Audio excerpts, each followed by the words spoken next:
성경 공부 시작하기 전에 기도하고 시작하겠습니다. 거룩하신 하나님 아버지, 감사드립니다. 주의 첫날을 맞아 하나님께 영과 진리로 예배드리고 성경의 교리와 하나님의 진리의 말씀을 바르게 나누어 연구하도록 귀한 자리를 마련해 주심에 감사드립니다. 이 시간 부족한 지체가 말씀을 전하고자 합니다. 말씀을 전하는 자에게 지혜와 명철을 허락하여 주셔서 성경 말씀 그대로를 전하게 하시고 말씀에서 더하거나 빼지 않고 오직 순수한 진리만을 전달하게 하여 주시옵소서. 함께 성경을 공부하는 모든 지체들에게도 지혜와 명철을 허락하여 주시옵소서. 주의 첫날 하나님께 예배드리고자 이곳으로 모이는 모든 지체들의 발걸음에 안전과 건강을 허락하여 주시고 모이지 못하고 각자 집에서 또는 먼 곳에서 함께 예배드리는 지체들에게도 거룩한 영과 진리를 허락하여 주시옵소서. 감사드리며 이 모든 말씀 우리 주 예수 그리스도 이름으로 기도드립니다. 아멘. 오늘부터 주제별로 성경을 연구하고자 합니다. 그래서 성경이 무엇인지, 아버지 하나님, 예수 그리스도, 성령님이 누구신지, 그리고 천사와 사탄은 어떤 존재인지, 사람은 어떤 존재인지에 대해서 순차적으로 그리고 주제별로 성경 연구를 진행하고자 합니다. 오늘부터 함께 공부할 하나님의 말씀은 이렇게 알반 더글라스 교수님의 주제별 성경 연구라는 책을 바탕으로 진행이 됩니다. 함께 주제별로 성경을 공부하는 것을 통해서 성경의 교리와 하나님의 진리의 말씀을 바르게 나누어 연구할 수 있는 우리 베다니 성도들이 되길 바랍니다.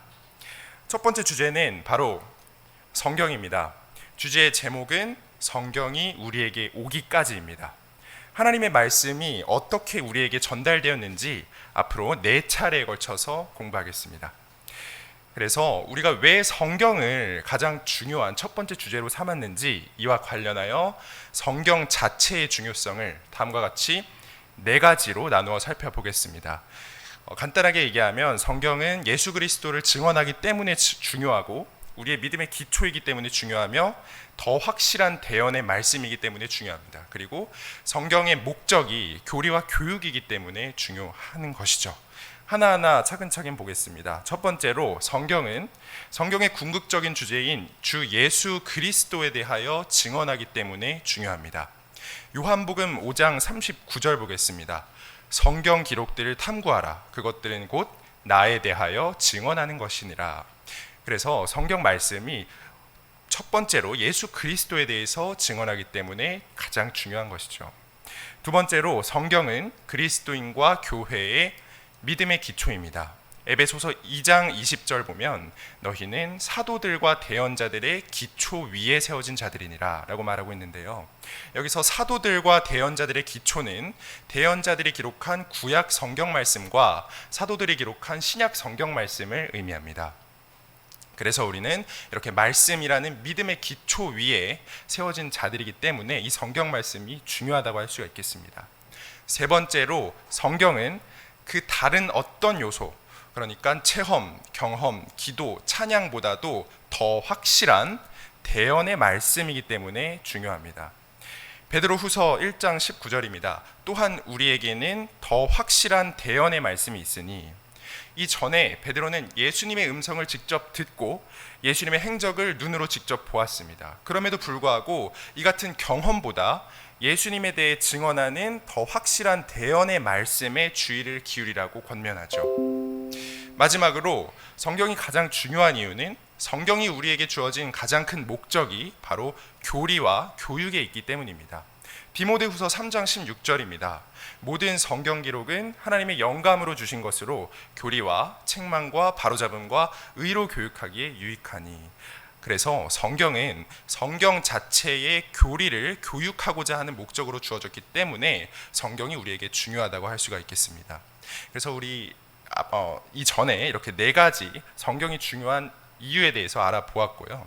이제 우리는 4차례에 걸쳐서 성경이 우리에게 오기까지에 대해서 8가지의 단계를 이렇게 8가지로 공부하게 되겠습니다. 그래서 예비, 계시, 영감, 정경, 보존, 번역, 해석, 적용, 하나씩 간단하게 설명하자면요. 먼저 하나님께서 성경 기록자들을 준비하시는 예비 단계, 그리고 하나님께서 진리를 말씀하시고 계시하시는 계시 단계, 하나님께서 말씀에 숨을 불어넣으시는 영감의 단계, 하나님께서 정해놓으신 66권의 성경을 사람들이 동의하고 인정하는 정경 단계, 그리고 하나님께서 성경 말씀이 한치의 수정이나 가감 없이 과거에서부터 지금까지 그리고 앞으로 영원히 간직하시는 보존 단계, 또 히브리어와 그리스어로 기록된 원본이 전 세계의 보편적인 언어인 영어로 오차없이 번역된 번역 단계, 마지막으로 우리에게 주어진 성경 말씀을 바르게 해석하고 삶에 바르게 적용할 수 있는 해석과 적용 단계까지 4차례에 걸쳐서 공부하겠습니다. 오늘은 그 첫 번째 시간, 바로 예비입니다. 예비란 하나님께서 성경의 진리를 전달하기 위해 성경 기록자들을 미리 준비하시는 것을 의미합니다. 하나님께서 진리를 말씀하시는데 그것을 기록할 사람이 없다면 하나님의 말씀이 객관적으로 문서화돼서 보존되지 못하겠죠. 그래서 하나님께서는 아주 오랜 기간 여러 명의 사람들을 통해서 자신의 성경 기록자들을 예비하셨습니다. 그래서 주전 1500년경부터 주후 100년까지 1600년 동안 40명의 약 40여 명의 거룩한 사람들이 예비하셨죠. 이 사람들 중에는 다윗과 같은 왕도 있고요, 다니엘과 같은 정치가, 그리고 재판관 사무엘, 세리 마태, 어부 베드로, 의사 누가, 그리고 사도 바울까지 여러 계층과 여러 계급의 사람들이 다양하게 참여하였습니다. 그래서 기록자와 기록 시기는 모두 다르지만 하나님께서 그분의 완벽한 섭리로 기록자들을 예비하심으로써 일관성 있고 공통된 주제로 성경 말씀을 한 권의 책으로 묶이게 하셨죠. 그래서 성경은 각기 다른 사람들이 각기 다른 시대에 각기 다른 언어로 기록했음에도 불구하고 각 권의 내용이 정확하게 맞아떨어지면서 아직 일어나지 않은 미래의 일을 동일하게 지향하며 가르쳐주고 있습니다. 그러면 지금부터 성경 말씀 속에서 하나님께서 성경 기록자들을 어떻게 예비하셨는지 그 사례를 찾아보도록 하겠습니다. 첫 번째로 이사야입니다. 이사야서 49장 1절입니다. 주께서 태에서부터 나를 부르시고 내 어머니의 뱃속에서부터 내 이름을 언급하셨도다. 하나님께서는 이사야가 태어나기도 전에 이사야를 성경 기록자로 예비하셨습니다. 두 번째로 바울입니다. 갈라디아서 1장 15절입니다. 내 어머니의 태에서부터 나를 구별하시고 자신의 은혜로 나를 부르신 하나님께서, 바울도 이사야와 마찬가지로 태어나기 전부터 하나님께서 이렇게 은혜로 바울을 거룩히 구별하셔서 성경 기록자로 예비하셨음을 알 수 있죠. 마지막으로 예레미야입니다. 예레미야 1장 5절입니다. 내가 너를 뱃속에 짓기 전에 너를 알았고 내가 태에서 나오기 전에 내가 너를 거룩히 구별하였으며, 예레미야는 더 나아가서 예레미야가 뱃속에서 생기기도 전에, 그 세포가 형성되기도 전에 하나님께서 예레미야를 아시고 예비하셨다고 기록하셨습니다. 이처럼 성경 기록자들이 하나님의 말씀을 기록하기 훨씬 이전부터, 즉 태에서부터 뱃속에 짓기 전부터 하나님께서는 성경 기록 작업을 위해 각각의 기록자들을 철저하게 예비하셨죠. 그렇다면 지금부터는 성경 말씀과 성경 기록자들이 어떻게 유기적으로 연관이 되면서 적합하게 이렇게 맞아떨어지는지 우리가 한번 살펴보도록 하겠습니다. 첫 번째로 다윗과 시편입니다. 하나님께서는 노래와 시에 능력 있는 다윗을 예비하셔서 시편의 문학적이고 아름다운 시를 기록하게 하셨습니다. 시편 56편 8절입니다. 내가 떠도는 것을 주께서 세시오니 내 눈물들을 주의 병에 담으소서. 여기서 눈물을 병에 담는다라는 표현 자체가 문학적으로 매우 창의적이고 참신한 표현이라는 것은 그런 것을 우리는 한번 읽고 알 수가 있습니다. 우리는 이렇게 다윗의 기록을 통해서 문학적인 의미에서 더 나아가서 실제로 하나님께서 우리의 눈물을 하나님의 병에 담으신다는 사실도 알 수 있죠. 두 번째로 바울과 서신서입니다. 하나님께서는 논리적인 말하기와 글쓰기에 능력 있는 바울을 예비하셔서 구원의 필수적인 교리, 그리고 그리스도인으로 살아가기 위한 올바른 교리를 서신서로 논리적으로 기록하게 하셨습니다. 로마서 3장 9절입니다. 이것은 바울의 말입니다. 그러면 어떠하냐? 우리는 그들보다 나으냐? 결코 아니라. 우리는 앞에서 유대인들과 이방인들을 검증하여 그들이 다 죄 아래 있음을 입증하였느니라. 여기서 바울은 모든 사람이 죄인이라는 사실을 검증하다, 입증하다라는 prove라는 단어를 사용해서 논리적으로 설명했습니다. 또 보겠습니다. 로마서 3장 28절입니다. 이것도 바울의 말입니다. 그러므로 우리가 결론을 내리노니 사람은 율법의 행위와 상관없이 믿음으로 의롭게 되느니라. 여기서도 오직 믿음으로 의롭게 된다는 칭의 교리를 바울은 결론을 내린다라는 단어를 사용해서 논리적으로 설명했죠. 마지막으로 베드로와 서신서입니다. 하나님께서는 정열적이고 뜨거운 성격의 베드로를 예비하셔서 고난의 때를 살아가는 성도들에게 격려와 소망의 성경 말씀을 기록하게 하셨습니다. 베드로후서 4장 3절입니다. 무엇보다도 너희끼리 뜨거운 사랑을 품으라. 사랑은 허다한 죄를 덮느니라. 여기서 뜨거운에 해당하는 영어 단어 fervent는 타는 듯한, 열렬한 이라는 뜻을 지닙니다. 이처럼 베드로는 단어 선택에 있어서도 감정적이고 강렬한 단어를 사용해서 성도들에게 힘찬 격려와 소망을 주었습니다. 이렇듯 성경 기록자들이 하나님의 말씀을 기록하기 훨씬 전부터 하나님께서는 그들의 삶에 각기 다른 능력과 개성을 부여하셨습니다. 이렇듯 성경 기록자들을 지적으로 영적으로 예비하셔서 그 말씀을 기록하는 가장 적합한 사람이 되게 하신 것이죠.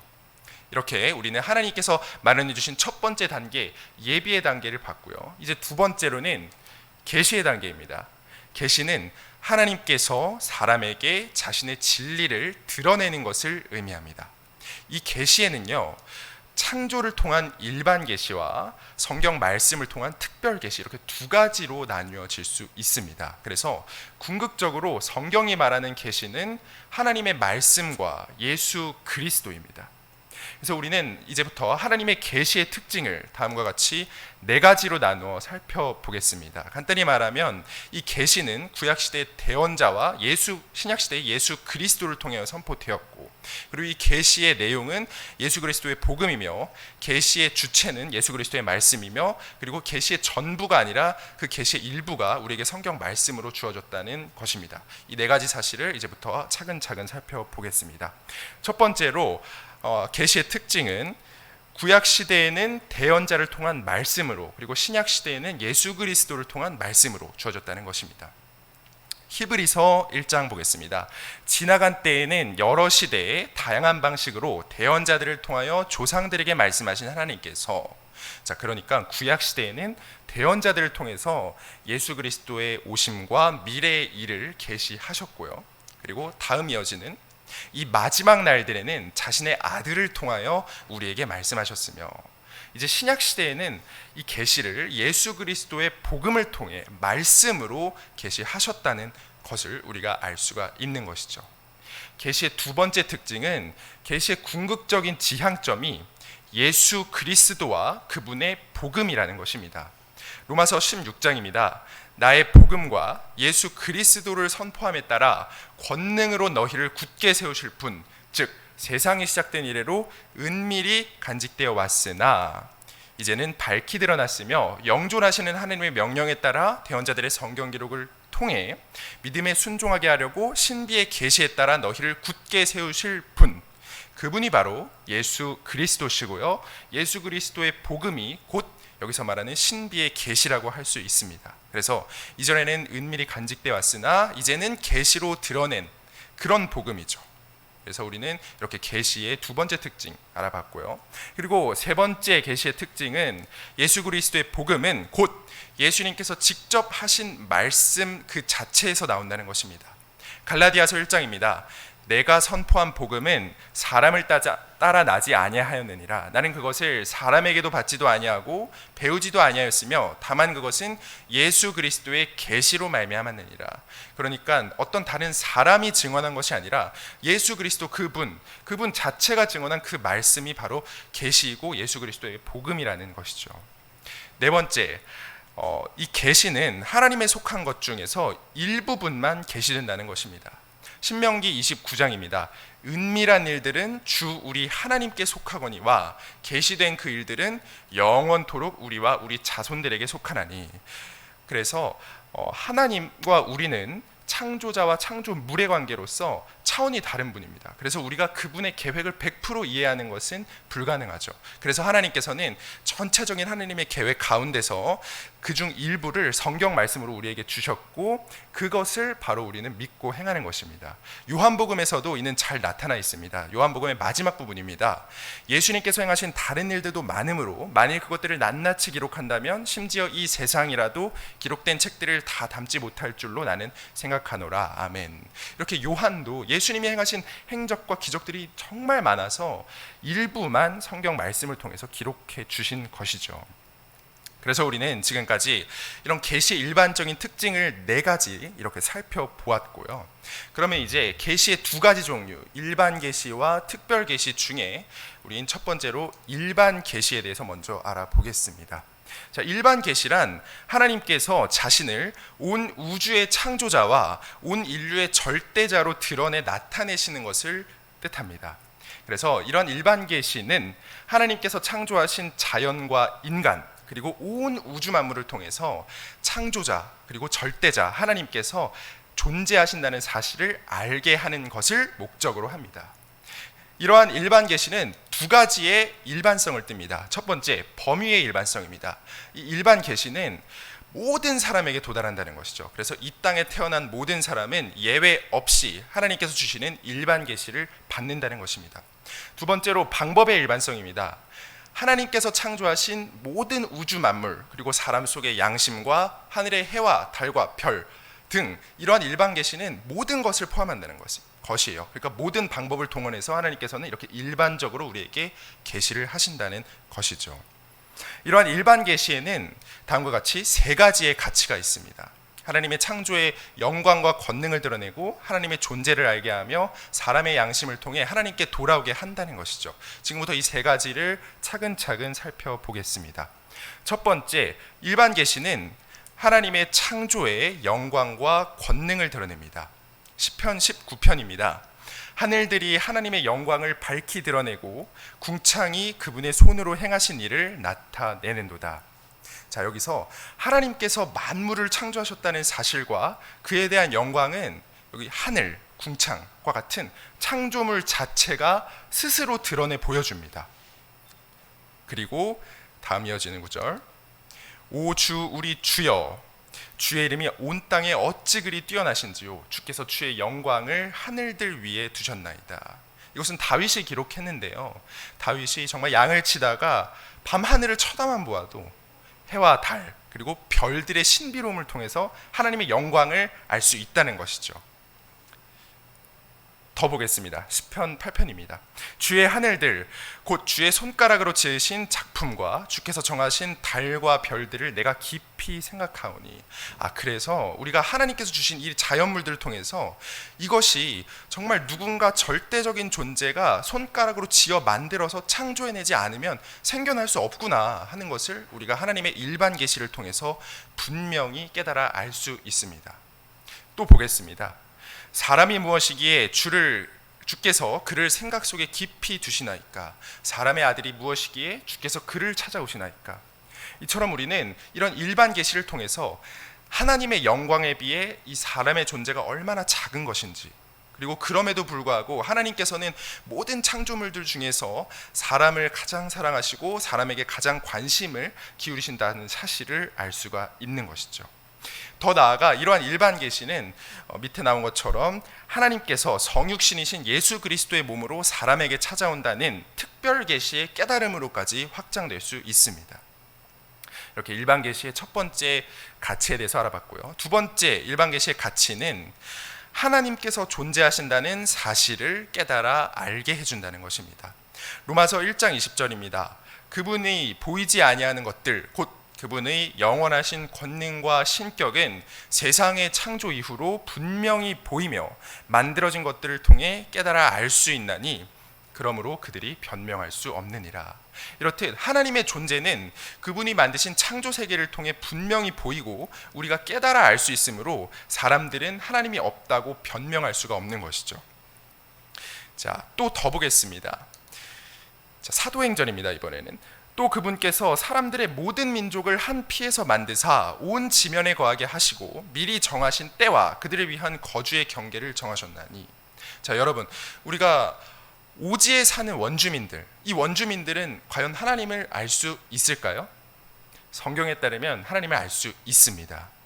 여기서 나오듯이 아무리 오지의 원주민들이라도 온 지면에 거하는 모든 민족들은 아담의 피에서 나왔습니다. 그래서 모두 하나님의 자녀입니다. 그래서 이것은 그들이 혹시라도 주를 더듬어 찾다가 발견하면 그분을 구하게 하려 하심이라. 성경 말씀을 모르는 민족들도 내가 어디에서부터 왔을까 하는 사람의 기원에 대한 고민을 통해서 전 인류의 조상인 아담을 창조하시고 아담의 후손인 나 자신을 창조하신 하나님의 존재를 알 수가 있는 것이죠. 그래서 이렇게 하나님께서는 이러한 장치를 통해서 그들이 하나님을 찾고 구하게 하셨습니다. 또 사도행전 이어지는 말씀 보겠습니다. 그러나 그분은 우리 각 사람으로부터 멀리 떨어져 있지 아니하니 이는 우리가 그분 안에서 살며 움직이며 존재하기 때문이라. 모든 사람들은 한 명도 예외 없이 이미 하나님의 주권 아래 살며 움직이며 존재합니다. 이 사실을 통해 우리는 하나님의 존재를 알 수 있는 것이죠. 이렇게 일반 계시의 두 번째 가치에 대해서 알아봤고요. 마지막으로 일반 계시의 세 번째 가치입니다. 일반 계시는 사람의 양심을 통해 하나님께 나아가게 합니다. 로마서 1장 19절입니다. 이는 하나님을 알만한 것이 그들 속에 분명히 드러나 있기 때문이라. 하나님께서 그것을 그들에게 보이셨느니라. 하나님께서는 사람을 창조하실 때 마음속에 양심을 주셨기 때문에 하나님을 알만한 것, 즉 이 양심이라는 것이 그들 속에, 사람들 속에 분명히 드러나 나타나 있습니다. 그래서 우리는 사람의 마음속 양심을 통해서 하나님의 존재를 알 수 있는 것이죠. 이렇듯 사람들은 마음속 양심을 통해서 절대자 하나님이 존재한다는 사실을 인지할 수 있습니다. 그러나 대부분의 사람들은 하나님의 존재를 인정하고 믿지 않죠. 왜냐하면 그렇게 하게 된다면 자기 위에 자기를 만들고 자기를 다스리는 더 높은 존재가 있다는 것을 인정해야 되고, 그렇게 된다면 하나님의 말씀에 따라 살아야 하는데 그 사람들은 그것이 싫기 때문입니다. 그래서 그분들은 곧 하나님께서 주신 양심을 저버리게 되는 것이죠. 이렇게 우리는 일반 계시의 세 가지 가치에 대해서 다음과 같이 알아봤고요. 그런데 이러한 일반 계시는 한 가지 제한성을 또 띱니다. 그것은 무엇이냐면, 일반 계시는 절대자 하나님, 창조자 하나님이 존재한다는 사실은 알려줄 수 있지만 예수 그리스도를 통해 사람을 구원에 이르게 하는 복음, 즉 사람의 죄악과 예수 그리스도의 십자가의 복음과 그리고 부활의 메시지를 포함하고 있지 않습니다. 그래서 우리가 일반 계시를 통해서 절대자 하나님, 창조자 하나님께서 존재하신다는 사실을 먼저 입증한 후에 그 뒤에 특별 계시를 통해서 예수 그리스도의 복음을 입증하는 것이 바람직하다고 할 수가 있겠죠. 그러면 지금부터는 계시의 두 번째 종류인 특별 계시에 대해서 알아보겠습니다. 특별 계시는 넓은 의미로는 일반 계시를 제외한 모든 직접적인 계시를 의미합니다. 그래서 사람이 하나님을 바로 알고 죄로부터 구원받도록 하나님께서 직접 간섭하셔서 하나님의 특별한 행위를 통해 하나님 자신을 계시하시는 것, 그것이 바로 특별 계시입니다. 이러한 특별 계시에는 하나님의 말씀, 그리고 예수 그리스도의 복음, 그리고 성경에 나오는 다른 많은 기적들과 이적들, 천사, 하나님의 현현, 꿈과 환상, 이 모든 것이 포함됩니다. 그런데 이 특별 계시 중에서도 가장 특별하고도 특별한 계시는 바로 하나님의 성경 말씀입니다. 왜 그런가 하면, 우리가 만약에 성경 말씀이 없다면 예수님의 존재와 예수 그리스도의 복음의 원리를 처음부터 알 수 없기 때문이죠. 그리고 또 성경 말씀이 없다면 성경 속에 등장하는 여러 특별 계시를 알 수가 없습니다. 그래서 성경 말씀은 하나님께서 문서화되고 객관적인 기록물의 형태로 사람들에게 친밀히 자신을 계시하신다는 점에서 특별한 계시라고 할 수 있습니다. 이러한 특별 계시는 다음과 같이 5가지의 특징을 가집니다. 객관성, 명제성, 특별성, 연역성, 최종 권위. 지금부터 하나하나씩 차근차근 살펴보겠습니다. 첫 번째로 객관성입니다. 객관성이란, 이 계시는 개인의 마음속에 주관적으로 존재하는 것이 아니라 동일한 성경 말씀을 읽고 누구나 동일하게 인지할 수 있는 객관적인 형태로 제시된다는 것이죠. 그래서 나만 본 환상, 나만 들은 음성은 지극히 주관적이므로 계시에 해당하지 않습니다. 두 번째로 명제성입니다. 명제성이란 하나님의 진리가 언어와 문자로 기록되고 진술되었다는 뜻입니다. 이 명제의 사전적 정의는요, 논리적 판단의 내용과 주장을 언어나 기호로 표현한 것을 뜻합니다. 그래서 성경이 이미 문서로 기록된 진리이기 때문에 성경은 불변하고 항구적이며 이 성경의 계시는 사람들이 정확하게 읽고 연구할 수 있죠. 그리고 기록물의 특성상 이 성경 말씀의 계시는 과거에서 현재로 또 현재에서 미래로 영원히 보존될 수 있습니다. 세 번째, 이 계시의 특징은요, 특별성입니다. 이 특별성이란 사람은 하나님의 형상으로 특별히 창조되었기 때문에 하나님의 계시의 말씀을 완전히 이해할 수 있다는 것입니다.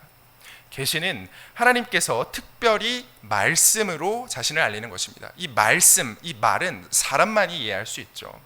그래서 하나님께서는 사람이 하나님의 계시를 깨달아 알 수 있도록 이 계시를 완벽한 말씀의 형태로 주셨습니다.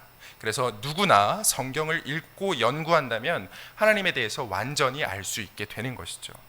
네 번째 계시의 특징은 연역성입니다. 연역성은 계시가 이미 주어진 진리, 즉 이미 주어진 말씀으로부터 다른 사실을 증명한다는 것입니다. 이 연역적이라는 것의 사전적 정의는 이미 알고 있는 하나의 진리를 근거로 하여 여기에서부터 여러 다른 사실과 진리를 파생시키는 논증입니다. 예를 들어서 하나님께서는 창세기를 기록하시면서 먼저 여러 가지 사실을 열거하지 않으셨습니다. 내가 왜 세상을 창조했고 나는 어떤 존재이고 삼위일체는 어떤 것인지 이런 것을 다 열거한 후에 이 세상을 창조한 것이 아니라요, 하나님께서 하늘과 땅을 창조하시니라 하는 기본적인 진리를 먼저 제시한 뒤에 그 나오는 여러 가지 성경 말씀을 이끌어내신 것이죠. 이렇듯 이것이 바로 연역적인 논증 방법이라고 할 수 있는데요, 성경은 이렇게 연역적인 방법을 사용했다는 것입니다. 마찬가지로 예수 그리스도의 복음을 전할 때도 우리가 예수님이 왜 하나님의 아들이신지, 예수님의 기원은 어떻게 되며 삼위일체 근본적인 속성은 무엇이며 이런 것을 열거한 뒤에 복음을 전하지 않습니다. 우리는 먼저 예수 그리스도의 복음을 당당하게 선포한 뒤에 이 뒤에 이어지는 다른 말씀들과 진리를 이끌어내는 것이죠. 이렇게 연역적으로 계시하시는 것이 바로 이 계시의 특징이라고 할 수 있겠습니다. 마지막으로 계시의 다섯 번째 특징은 최종 권위입니다. 성경은 스스로 증명하며 스스로 권위를 부여한다는 것입니다. 성경의 계시는 오직 성경 말씀으로만 풀어서 설명될 수 있습니다. 즉 성경은 성경으로 해석한다는 것이죠. 그래서 예를 들어서 성경은 언제까지 보존되나요? 영원히 보존되나요? 라는 질문에 대해서는 우리가 시편 12편 7절로 증명을 해주면 되고요, 성경의 모든 부분이 영감을 받은 것인가요? 아니면 일부만 영감을 받은 것인가요? 라는 질문에 대해서는 디모데후서 3장 16절을 펴서 증명을 해주면 됩니다. 이렇듯 사람이 권위를 주는 것이 아니라 성경 말씀 자체에서 스스로 권위를 부여한다는 것이죠. 또 하나님이 성경의 저자이기 때문에 주가 이같이 말하노라 라는 말씀을 통해 성경은 스스로 권위를 부여한다고 할 수가 있겠습니다. 그래서 우리는 지금까지 성경 계시의 5가지 특징에 대해서 알아봤습니다. 그래서 우리는 오늘 오전 성경 공부를 통해서 하나님께서 우리에게 성경의 진리를 전달하시는 과정, 그 첫 번째와 두 번째 과정인 예비와 계시에 대해서 공부를 했습니다. 마지막으로 요한복음 5장 39절 말씀을 묵상하면서 오늘 공부를 마치고자 합니다. 우리 다 함께 같이 말씀 읽도록 하겠습니다. 시작. 성경 기록들을 탐구하라. 너희가 그것들 안에서 영원한 생명을 얻는 줄로 생각하거니와 그것들은 곧 나에 대하여 증언하는 것들이니라. 하나님께서는 성경의 궁극적인 주제이신 예수 그리스도를 증언하시기 위해 여기 앉아있는 지체들 한 분 한 분, 나 자신에게 예수 그리스도를 증언하고 그리고 믿고 영존하는 생명에 이르게 하기 위해 성경 기록자들을 예비하셨고, 그리고 성경 말씀을 통해 하나님의 진리를 다양한 방법으로 계시하셨습니다. 이 예비와 계시의 두 가지 단계에서의 하나님의 섭리를 완전히 믿고 받아들이며 이러한 말씀을 예비하고 계시하신 하나님께 감사드리는 우리 배단위 성도님들이 되셨으면 좋겠습니다. 이제 이 말씀을 기억하면서 각자 기도하시겠습니다. 하나님께서 성경의 궁극적인 주제이신 예수 그리스도를 증언하시기 위해 성경 기록자들을 예비하신 사실, 그리고 성경 말씀을 통해 하나님의 진리를 계시하신 사실을 완전히 믿고 받아들이며 사모하게 해달라고 그렇게 각자 기도하시고요. 그리고 오늘 예배를 위해서 각자 기도하시겠습니다. 오늘 예배가 하나님께 영과 진리로 거룩하게 드려질 수 있도록, 그리고 말씀을 선포하시는 나영성 목사님께 지혜와 명철을 더하여 달라고 그렇게 기도하시면서 거룩하고 깨끗한 마음으로 예배를 준비하는 시간을 가지겠습니다.